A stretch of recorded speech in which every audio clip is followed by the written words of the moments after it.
with Tita Cora and Kapitana Sisa. We are number 1, 06.7 Energy FM. Pangga, wag mong sabihin radyo. Sabihin mo.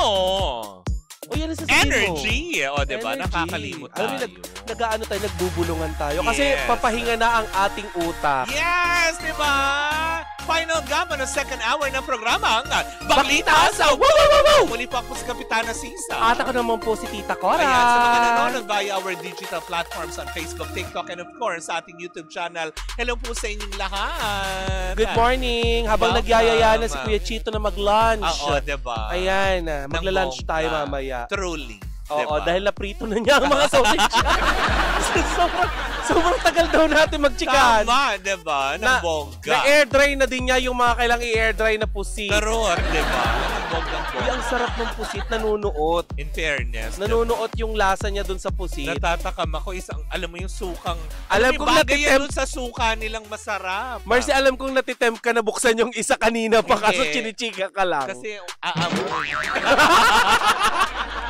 Oo nga. Yan yung mga masasarap na Baka mag-amoy Encantadia ang buong booth. Hindi, aminin mo, Mari, may mga nagtitinda ng ganyan na talagang amoy Kifi Wonderland. Oo, diba? Hindi natin bet ng Kifi Wonderland. Well, you should know. Oo. Oo, diba? I've been there. Minsan din tayo naging Tivoli ouster. Ba't tayo kumain ng pusit Ano noon? nga na? Lahat lalasapin. Pati ang... Ay! Ano? Ay, no! Pusit na. Ay, nako. Hello sa lahat ng ating mga kababayan na Tivoli ouster. Yung mga mahal nating parte ng LGBTQ, mga tomboy. LGBTQIA+. Hello po sa inyong lahat. Mga kapatid nating wala ng fingerprints Oo, dahil tama. masisipag ka biometrics. Yes naman. Oo. Ano ka buong daliri mo iba-biometric? May ganun na. Diba? Dito sa atin, diba nung nag-biometrics kalawkaw tayo, yung daliri isa-isang nilagay doon? Yes. Diba? Oo. Lalo pag kumukuha ka na mag-government ID. Hoy, parang hindi na. Nahuli ka na nun pag lahat na ng daliri mo. Hoy, sa ano? Pag Sa nag-fingerprint ka na ng lahat, Mare. Oh my Akusado God. ka na, no? Nag-exist pala yung kaso ko. Pag buong daliri mo na binifingerprint, Mare. Kumuha lang naman ako ng NBI, ba't niyo ako minagshot? Kasunod na. Tapos tinawag niyo yung station police, pinaamoy niyo ako sa aso. Bakit? Hindi ko alam. Kasi hindi ko kasi nabayaran yung sa loan app. True. Yung loan app na nagbabanta na magpapadala doon ng bulaklak ng patay. Ay, hindi ako natatakot! 3 beses ako lumipat ng bahay sa 1 linggo.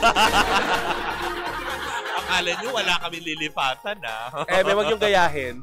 Diba? Hello kay Jerwin De Leon all the way from Singapore. Hello sa'yo, diba? Ay, ipaalala lang natin sa ating mga panggahan na kapag kayo po ay nahaharas ng mga loan app na yan, ay may kaukulang parusa po sa mga naniningil na ganyan ng yes, lalo pat kung uwi haharassing nila. kayo, pwede nyo hindi bayaran at i-report sila. Correct. Kasi may mga karapatang proseso na dapat yan at hindi kayo dapat hinaharas. Pero syempre, pag nangutang kayo, matuto naman kayo magbayad. Oo, yung hindi yung tataguan ninyo, Hindi tapos yung- kayo pa yung galit kapag sinisigil namin kayo, at kapag nakalabas na kami sa radyo, tinampal namin kayo!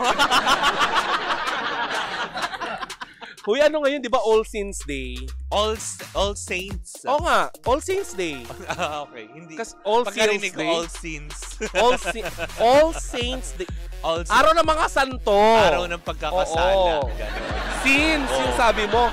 Saints. Saints nga. Oo. Kasi marami nagkakasala. Yung iba pupunta na lang sa puntod kung ano-ano pag ginagawa. Hindi, at saka marami nagkakasala kasi mga sinungaling. Sinabi nila na may sakit sila ngayon kahit may pasok naman. Oo. Mga sinungaling. Tapos makikita mo magma-My Day na sa bangka. Oo.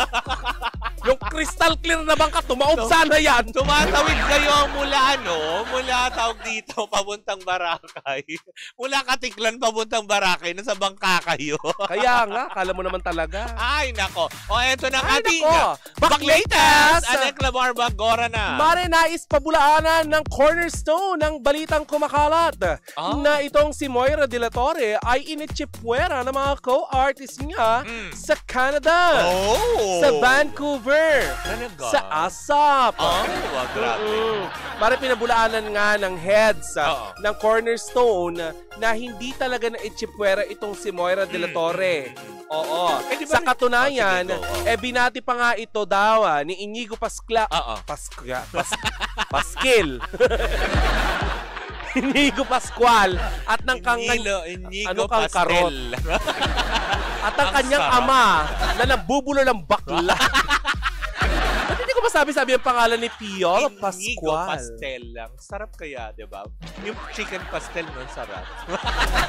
Nilaro yung pangalan na Inigo Pastel. Bakit ba? Yun ang Mare, pinabulaanan. Yung magagalit sa atin si Papa P. Papa P, huwag kang magalit sa akin. Hello po. Yeah. Yum. Ayun. So, yun na nga, nawala ang bakla na alala ko si Piolo Pascual. Gusto ko yung abs niya nangagalit. Pero yun na nga, Mare. According sa ating nakalap na mga informasyon mula kay OG Diaz. Na hindi naman daw talaga initsipwera tong si Moira. Pero may mga nakausap ako, Mare. Nakasama dyan sa, Vancouver tour ng ASAP, Mare. Yes. Hindi nga daw initsipwera, pero hindi daw siya yung china-chami-chami. Binati lang yung, hello po. Yung gano'n. Hi, Keme. Kaya nga, di ba yung na-report nga natin noon, nagpistulang outsider siya noon, nakasama siya, pero, alam mo yun, hi, hello. Ganon. Pero yung sabihin mo yung parang chumami na chika-chika, uy, Amare, alam mo ba, eto na nga. Walang gano'n. Alam mo ang pinakamasakit doon? Ano? Yung nagbukas, kunwari, halimbawa si Angeline, nagbukas ng isang tab ng adobo.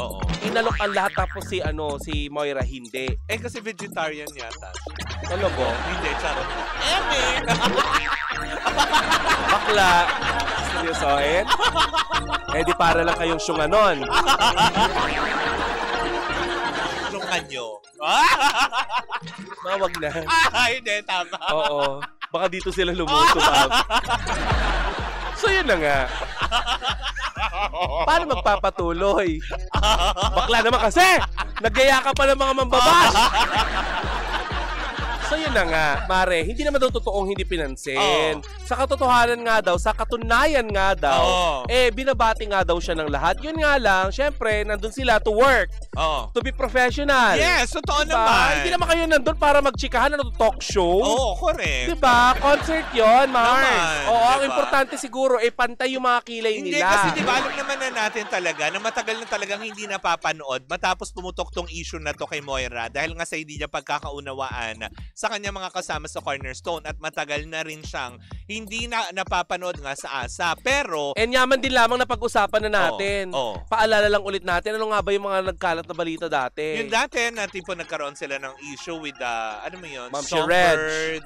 Tapos sa mga kapwa niya artista din, kapwa artist sa Cornerstone kasi parang diba yun yung issue na hinihikayat. Sa'yo ko nakwento yun, diba yung nabasa ko sa Reddit na nagpa-dinner daw si Ma'am Shired sa bahay. Nagpa-dinner daw si Ma'am Shired sa bahay niya. Kasama ang lahat ng mga artist sila, sila Angeli. Diba? Kasi nga parang tipo... Tapos pinag-usapan nila si talaga ba? Dahil nga daw dun sa ginawa. Tapos diba may ginawa daw tong si Moira. Nabasa ko din to sa Reddit May ginawa daw tong si Moira na nire-recruit niya daw yung mga artist ng Cornerstone. Na umalis. Na umalis sa Cornerstone at magtatayo siya ng sarili ng Cornerstone. Magtatayo ng sariling diba? Bakit hindi na lang corner table? Table kasi ang mo! Itayo mo, hindi Cornerstone! Kung hindi ka nag-recruit. Pinagalitan si Moira. Cornerstone, wag mong palitan. Halimbawa ikaw si Moira, pinagalitan kita. Kung hindi ka nag-recruit, di sana hindi ka na-issue ngayon.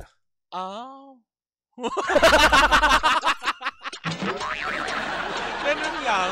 Sabi ko, Mare, Moira, hindi bangag. Tingnan mo tuloy ang nangyayari. Dinidad ba kanila sa Canada? React. Hindi, yun nga. Kasi kaya naman daw siya nakasama dun sa ASAP kasi ni-request talaga siya ng mga tao mapabilang. Kaya nandun siya. Diba? Magulat ka kung nandun siya kasi siyang pinagligpit ng mga speakers. Nagtinda. May dala-dalang karyo kasi Moira. Siya yung nag-set up. Gano'n, karya ka! Paano yung style ng Moira? Okay, gano'n. May nalantogi. Kahit ako'y titinda-tinda. Togi! Ay! Bakla tinap siya si Moira, pero hindi na totoo. Nagaganon siya ng togi. Suka, gusto nyo? Ni-request siya para mag-bancheto doon. Oy, Eme!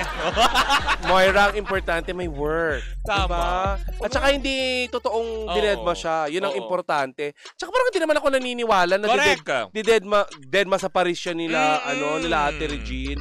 Kasi si Regine Velasquez ay ang pinaka-polite na taong nakilala ko. Correct, diba?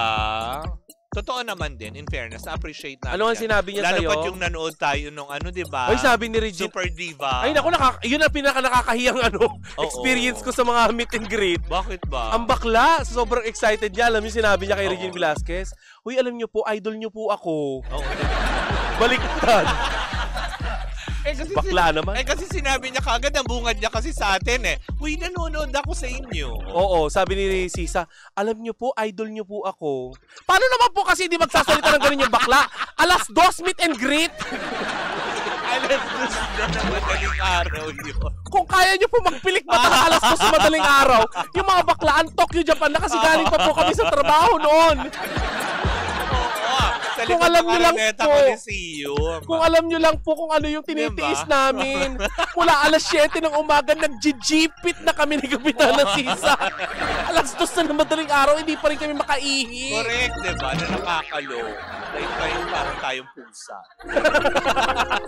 Ay naku, Mari, happy weekend, Mars. Uy, happy weekend sa lahat pa rin po ng babiyahe para bisitahin ng kanilang mga mahal sa buhay. Mag-iingat po kayo, sama kayong panig ng Pilipinas pupunta.